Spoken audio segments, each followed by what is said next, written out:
Pemirsa, pendamping korban angkat suara membeberkan kronologis kekerasan seksual yang diduga dilakukan Agus di sebuah homestay di Kota Mataram, Nusa Tenggara Barat. Selain itu, pemirsa, penyidik juga mengungkapkan fakta meski tidak memiliki kedua tangan, namun Agus tetap mampu melancarkan perbuatan asusilanya. Lalu, bagaimana Agus memperdayai korbannya? Coba logika, bagaimana saya memperkosa dua cewek, bahasa dia kan dua cewek, sedangkan satu cewek aja saya nggak bisa buka baju, buka celana. Jujur saya merasa tega sekali kayak gini.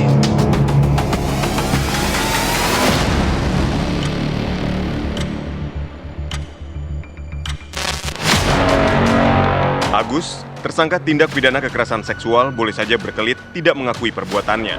Namun polisi menyebut penetapan Agus sebagai tersangka ini telah berdasarkan 2 alat bukti serta hasil pemeriksaan saksi-saksi termasuk saksi ahli kedokteran dan juga psikologi.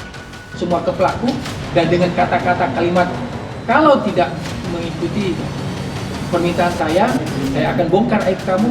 Inilah ya rangkaian kata-kata terjadilah perbuatan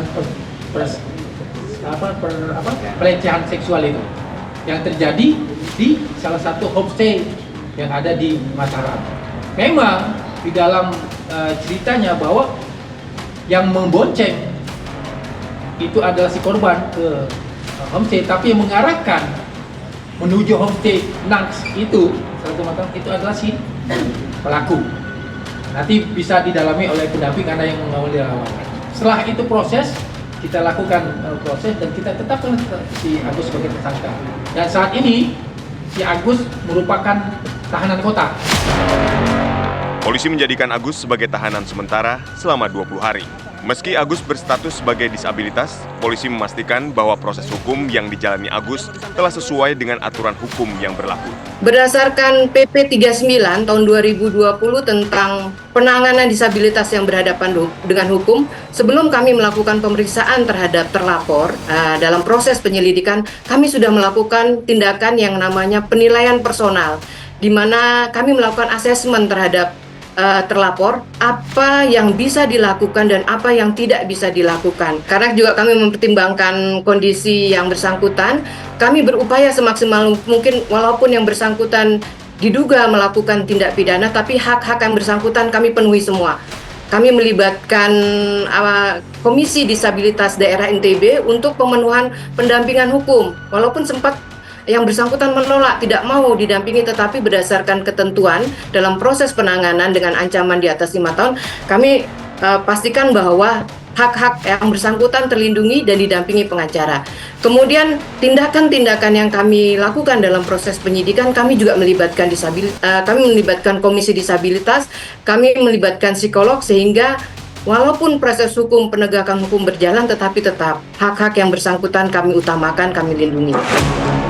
Meski telah berstatus tersangka dan menjadi tahanan Polda NTB, Agus tetap saja menyangkal semua sangkaan yang dialamatkan padanya. Menanggapi pernyataan Agus, pendamping korban angkat suara dan membeberkan kronologis kekerasan seksual yang diduga dilakukan oleh Agus di sebuah homestay di Kota Mataram, Nusa Tenggara Barat. Selain itu, polisi juga mengungkapkan fakta dari hasil penyidikan bahwa meski tidak punya 2 tangan, Agus mampu menggunakan jari kaki, mulut, dan giginya untuk melancarkan perbuatan keji tersebut. Ini mengatakan kepada korban untuk mandi bersih gitu. Mandi bersih dalam arti untuk membersihkan diri si korban dari masalah-masalah dan dosa-dosa di masa lalu. Kemudian di situ korban mengatakan bahwa tidak, saya sedang berpuasa dan saya tidak mau mandi bersih dengan kamu, saya bisa bertaubat sendiri. Tapi kemudian akhirnya disitulah terjadi ancaman-ancaman oleh pelaku terhadap korban ini sendiri, di mana ancaman yang terjadi yang dilontarkan saat di Taman Udayana itu adalah pelaku akan membeberkan, akan membongkar setiap hal yang kemudian sudah dia ketahui tentang si korban ini kepada orang tua. Namun pernyataan pendamping korban tersebut langsung dibantah oleh Agus. Nah, itu seperti omongan yang ini yang itu tidak ada saya ngomong kayak gitu. Apalagi yang dimana saya akan mengancam memberitahukan ke orang tuanya, sedangkan kita aja baru kenal, entah itu mantannya, saya tidak ada ngomong kayak itu. Dan juga berserang, kalau memang dia benar diperkosa atau digituin, kenapa dia tidak ngomong sendiri? Dan kenapa harus ada pendamping, sedangkan saya tidak memakai pendamping gitu. Dan sebelum itu juga di sana pada kejadian hari itu, saya juga diviralin pada sebuah kasus yang dimana di media dituduhkan saya seorang mahasiswa memperkosa orang di teras Udayana, gitu dia bilang. Dan itu saya belum dijadikan tersangka dan belum terbukti dan belum diapa-apain. Nah, yang dimana itu diviralkan oleh suatu akun media 21 Lombok itu. Nah, setelah itu saya melaporkan dia ke Polda atau ke Polresta. Nah, terus sehingga beberapa harinya kemudian seketika langsung ada seperti postingan di take down, ada izin men-take down dan dia bilang izin saya men-take down dengan kata-kata ini. Dia bilang itu ada, saya punya buktinya. Nah, di mana juga setelah itu dia men-take down itu, terus beberapa harinya itu saya mendapat surat panggilan ini.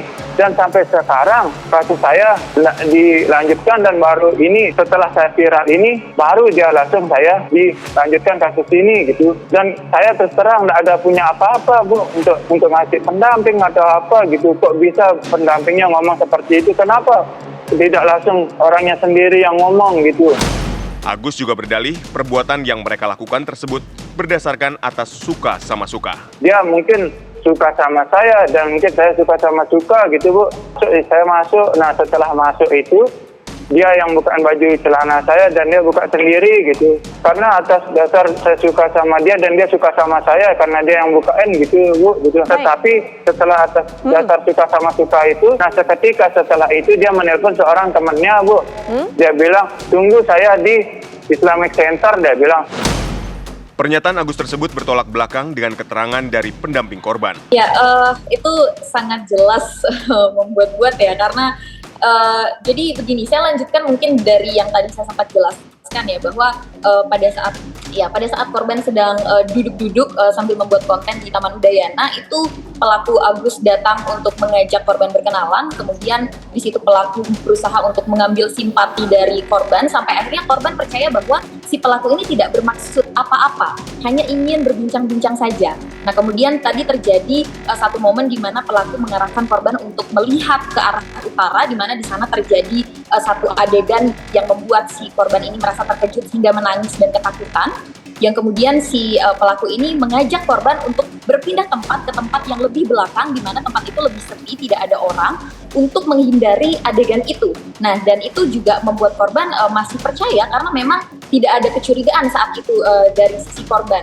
Tapi kemudian dalam proses perjalanan dari satu titik ke titik yang belakang teras Taman Udayana itu dari situ pelaku sudah mulai banyak membicarakan tentang hal-hal yang berkaitan dengan masalah pribadi korban, baik itu keluarga, masalah perkuliahan, masalah asmara, seksualitas, dan lain sebagainya, yang kemudian membuat korban ini merasa ada beberapa hal yang kenapa akurat, beberapa hal kenapa bisa akurat begitu, dan di situ korban bertanya-tanya sambil merasa ketakutan.